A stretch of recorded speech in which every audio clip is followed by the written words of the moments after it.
The only problem with every performance is that somewhere deep down, it knows it must end. There was a moment on American Idol that probably passed over most people's heads in less than 3 seconds. The contestant finished singing, the crowd erupted, the judges smiled, and Ryan Seacrest said something that sounded innocent on the surface. He said the performance was incredible, but the only problem with it was that it had to end. And just like that, the entire ecosystem confessed itself on national television. Because what is real does not end.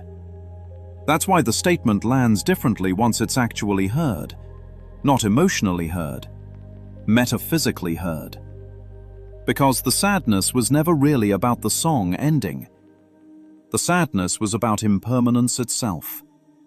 The mind heard beauty, excitement, applause, energy, elevation, and immediately mourned the fact that it could not stay. And that hidden grief sits underneath almost the entire human experience. Not just concerts, not just performances, identity itself, careers, relationships, bodies, youth, attention, importance, fame, specialness. The ego mourns impermanence while simultaneously building its entire identity out of impermanent things.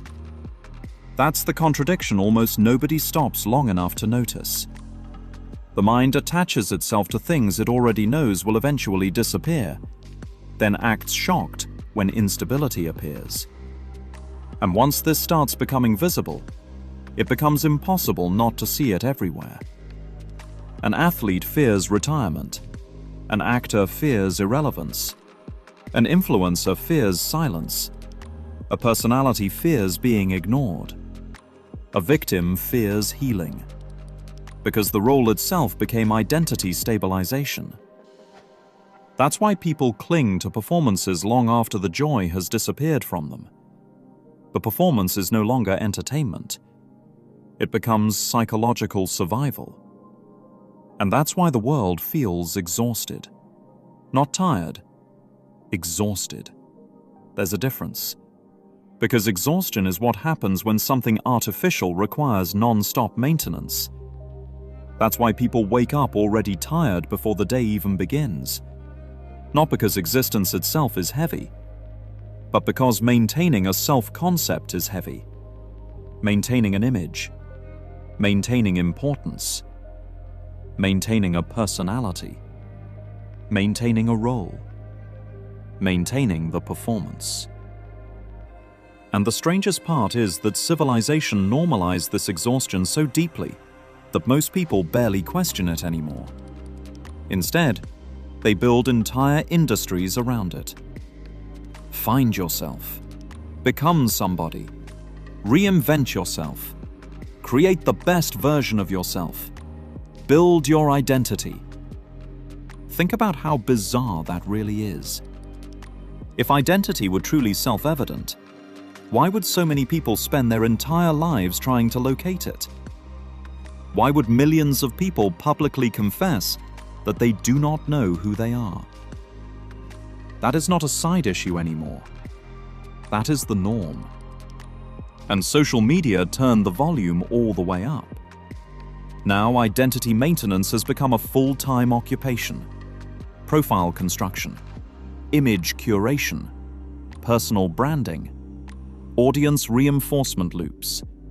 The self-concept becomes crowdsourced. And underneath almost every post sits the same silent question.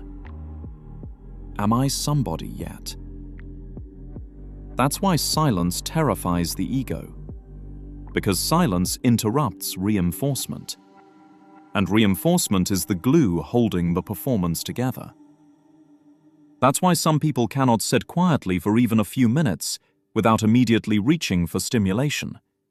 Music, notifications, podcasts, scrolling, conversation, noise. Because stillness threatens the manufactured self. Stillness begins exposing something terrifying. The role may not actually be stable. And once the mind starts seeing this structure, It becomes painfully obvious everywhere. That's what happens once perception begins shifting. It feels almost like a compass needle. People try to bend it emotionally, pull it politically, distort it psychologically, spin it socially. But eventually, the needle keeps returning north. Again and again and again. Because truth does not actually move. Only distortion moves. That's why the same hidden confessions keep appearing everywhere no matter what form they take. I'm trying to find myself. I don't know who I am anymore. I'm becoming who I was meant to be. I'm reinventing myself. The world keeps unknowingly confessing instability. Because what is true does not require endless self-definition. The sun does not rehearse becoming the sun. The ocean does not practice becoming water. Reality does not effort toward reality. Only illusion requires reinforcement. And that changes the meaning of burnout completely. The world interprets burnout as failure. But what if burnout is mercy? What if exhaustion is exposing something important? Imagine someone trying to get to New York by driving west toward California. They are confident, committed, certain. The movement itself begins convincing them they are correct. After all, they are progressing. The scenery keeps changing. Miles keep passing. Momentum creates psychological certainty. But eventually, California appears. And California is mercy, not punishment. Mercy. Because reality finally interrupted misdirection. Without California, the illusion could continue indefinitely. That's the hidden mercy inside collapse. The hidden mercy inside endings.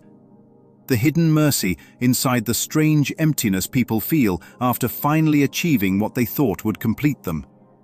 Because eventually, something begins dawning on the mind. All this movement never touched what I actually am.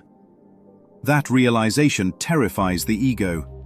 Because the ego survives through becoming better, more spiritual, more successful, more attractive, more important. But every attempt to become silently confesses the exact same hidden assumption.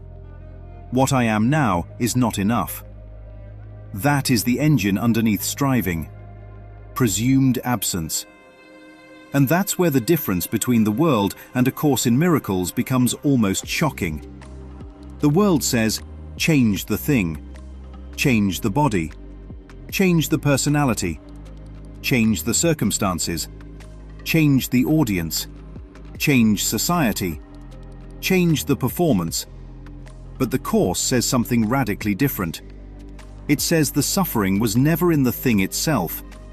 The suffering was in the meaning assigned to the thing. That changes the entire structure of perception. Because most people spend their entire lives trying to manipulate appearances they barely understand. Trying to change people. Trying to fix personalities. Trying to repair images. Trying to control outcomes. Trying to stabilize instability. But the Course quietly asks something deeper. What if the disturbance was never in the appearance to begin with? That's why the Course feels so disorienting when it's finally recognized. Not because it introduces something foreign, but because it reinterprets what has always been sitting in plain sight. Suddenly, the world starts confessing itself everywhere. Movies confess it. Music confesses it. Television confesses it. TikTok confesses it. Celebrity culture confesses it. The whole world keeps leaking the same hidden instability over and over again. And once the structure becomes visible, it becomes difficult to unsee. Not because paranoia increases, but because the architecture underneath identity finally becomes obvious. The performance, the reinforcement, the maintenance, the hidden exhaustion, the fear of stillness. the grief of impermanence. And eventually, the terrifying question underneath the entire human experience begins surfacing. Who would remain if the performance finally stopped? Not the role, not the personality, not the applause, not the reputation, not the becoming. What would remain without the reinforcement? That is the question the ego spends a lifetime trying not to hear. Because somewhere deep down, the performance already knows it must end.